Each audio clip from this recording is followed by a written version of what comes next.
বাঙালির একটা প্রিয় জায়গা হচ্ছে দার্জিলিং, আর আজকে তোমাদের সাথে সেখানেই যাব। আর যাওয়ার পথে রাস্তা কেমন সবই তোমাদের সাথে শেয়ার করব। তো আমরা সকাল সকাল রেডি হয়ে এখন বেরিয়ে পড়লাম। বাইক সব লোডেড, সবাই এখানে রেডি হয়ে দাঁড়িয়ে আছে। আকাশ, প্রিয়াঙ্কা। তো এখন আমরা যাচ্ছি ডিরেক্ট দার্জিলিংয়ের দিকে। চলো, রাস্তায় দেখা হবে। আর গতকাল আমরা এই হোটেলেই ছিলাম, শিলিগুড়িতে, হোটেল স্কাইলাইন। তো আমরা এখন শিলিগুড়ি থেকে বেরিয়ে পড়লাম। এখন আমরা যাবো, ফার্স্ট ফুয়েল আপ করাবো, তারপরে আমাদের ডেস্টিনেশন হচ্ছে দার্জিলিং। আর রাস্তাতেই কোথাও একটা ব্রেকফাস্টটা সেরে নেবো। এখন ঘড়ি কাটায় দেখাচ্ছে 10:22। আকাশের বাঞ্জিটা গেল খুলে। একটু ক্লিয়ার করে দাঁড়া, একটু ক্লিয়ার করে দাঁড়া। তো বন্ধুরা, তোমরা বাঞ্জি যারা ইউজ করবে স্যাডেল ব্যাগ বা ব্যাগে, তারা কিন্তু একটু ভালোভাবে বাঞ্জিটা লাগাবে যাতে কোনো রকম প্রবলেম না হয়। চলা একটু ফুয়েল আপ করে নিচ্ছি। দার্জিলিং যাওয়ার পথে শিলিগুড়ি থেকে বেরিয়ে এখন ফুয়েল আপ করে রওনা দেবো আমাদের গন্তব্যের দিকে। তেল অলরেডি গাড়িতে ছিল, কিন্তু তাও এখন সকালবেলা এখান থেকে স্টার্ট আপ করছি আমরা, আর যাব মোটামুটি পাহাড়ে। তো তারপরে আর তেল ভরানোর কোনো রকম প্রবলেম যাতে না থাকে, ওই জন্য একেবারে ফুয়েল আপ করেই বেরিয়ে পড়ি। তো ফুয়েল আপ হয়ে গেছে, এখন আমরা বেরোবো। চলো, দেখা হবে। এখান থেকে দার্জিলিং, গ্যাংটক গাড়ি ছাড়ে। সিংটাম, রানীপুর, রংপুর যত দেখছো সব গাড়ি এখান থেকে ছাড়ে।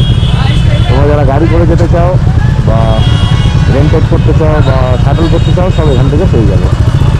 প্রচণ্ড জ্যাম শিলিগুড়ি শহর, যেমনটা প্রত্যেকবার দেখিয়েছি। প্রচুর জ্যাম পেরিয়ে আমরা এখন যাবো। তো বন্ধুরা, এখান থেকে আর দার্জিলিং এর রাস্তা দেখাচ্ছে 77 কিলোমিটার, আর বেশ সুন্দর রাস্তা এখন শুরু হবে। আর আজকের ভিডিওতে তোমরা মোটামুটি রাস্তার পুরো আপডেটই পেয়ে যাবে। এই যেমন এই জায়গাটা অনেকগুলো জায়গা ছিল যেখানে ডাইভারশনস পাবে তোমরা, তো একটুখানি দেখে তোমরা চালাবে যখন শুকনা দিয়ে তোমরা যাবে। আর আজকে আমরা যাচ্ছি হচ্ছে রোহিণীর রাস্তা দিয়ে। তো রোহিণীর রাস্তা দিয়ে যারা এখন যাবে তাদের মোটামুটি রাস্তার আপডেটটা এই ভিডিও দেখলেই তোমরা পেয়ে যাবে। তো যেমনটা তোমাদেরকে বললাম যে বেশ কিছুটা দূর দূর তোমরা ডাইভারশনস পাবে, এখান থেকে একটু সাবধানে তোমরা চালাবে, বাকিটা কোনো অসুবিধাই হবে না।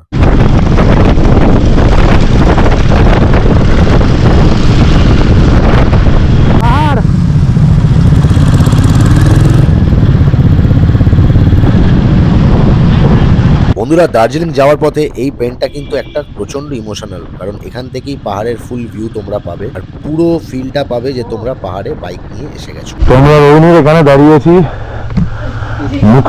মুখিয়া রেস্টুরেন্ট। তো এখানে জায়গাটা বেশ ভালো পেলাম, চারিপাশটা একদম শান্ত, একটা সুন্দর পিসফুল জায়গা পেলাম। এখানেই সবাই আমরা দাঁড়িয়ে পড়লাম। এখানে আজকে ব্রেকফাস্টটা কমপ্লিট করে নেবো। আর ব্রেকফাস্টে আমরা নিয়ে নিয়েছিলাম মোমো, কফি, কেউ নিয়েছিল চা, আর ওদিকে আলুর পরাঠাও নিয়ে নিয়েছিলাম। তো সব মিলিয়ে দারুণ ব্রেকফাস্ট করলাম। তো আমরা এখন এখান থেকে বেরিয়ে পড়ছি ব্রেকফাস্ট করে। তো বন্ধুরা, এতক্ষণ মোটামুটি একটা রাস্তা দিয়ে আমরা যাচ্ছিলাম, এইবার শুরু হবে হচ্ছে আসল পাহাড়ের বেন্ড। এই যে এইটা,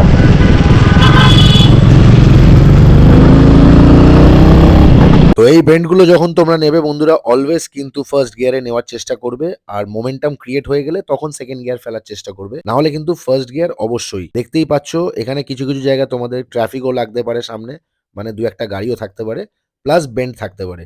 তো সেই শার্প বেন্ডগুলোই কিন্তু অবশ্যই ফার্স্ট গিয়ারে উঠবে। তো আমরা রাইট নাও এখন কাশিয়ান ভিউ পয়েন্টের সামনে দাঁড়িয়ে আছি। ওখানে একটু ছবি তুলে নেওয়া হবে, তারপর এখান থেকে আমরা বেরিয়ে পড়বো। তো আমরা এখন কাশিয়ান দিয়ে যাচ্ছি। এই হচ্ছে কাশিয়ান টয় ট্রেন স্টেশন। তো এই যে ডান দিকে তোমরা পাইন ফরেস্টটা পুরো দেখতে পাচ্ছ, এই পাহাড়ের পাইন ফরেস্ট, আর তার সাথে সাথে এরকম এলোমেলো রাস্তা, দারুণ লাগে জাস্ট। তার সাথে সাথে তোমরা একটু 360 ভিডিও দেখে নাও, আশা করি ভালো লাগবে। উইন্টার, তার সাথে পাহাড়ি রাস্তা, আর এরকম বন্ধুদের সাথে লাইন দিয়ে বাইক নিয়ে যাওয়ার একটা আলাদাই অনুভূতি। যারা করেছো তারা তো অবশ্যই জানো, আর যারা এখনো করনি তারা ঝটপট বেরিয়ে পড়ো।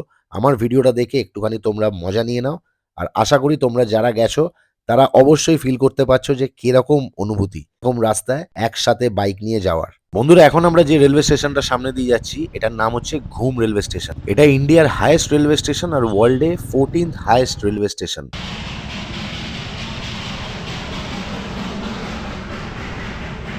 তো ফাইনালি আমরা দার্জিলিং পৌঁছে গেছি বন্ধুরা, আর আমরা কিছুক্ষণ বাদেই ঢুকে যাব আমাদের হোটেলে। এই হচ্ছে আমাদের গ্যারাজ, যেখানে আমাদের আজকের রাতে বাইকগুলো সব পার্ক করা থাকবে। তো এখন গ্যারাজের দরজা খোলা থাকবে, বাট রাত্রিবেলা ওরা ঠিক বন্ধ করে দেবে বলেছে, ফর সিকিউরিটি পারপাস। তো এই হচ্ছে আমাদের দার্জিলিং এর রুমটা তোমরা একবার দেখে নাও। কোজি রুম, আর সাথে মাউন্টেন ভিউ।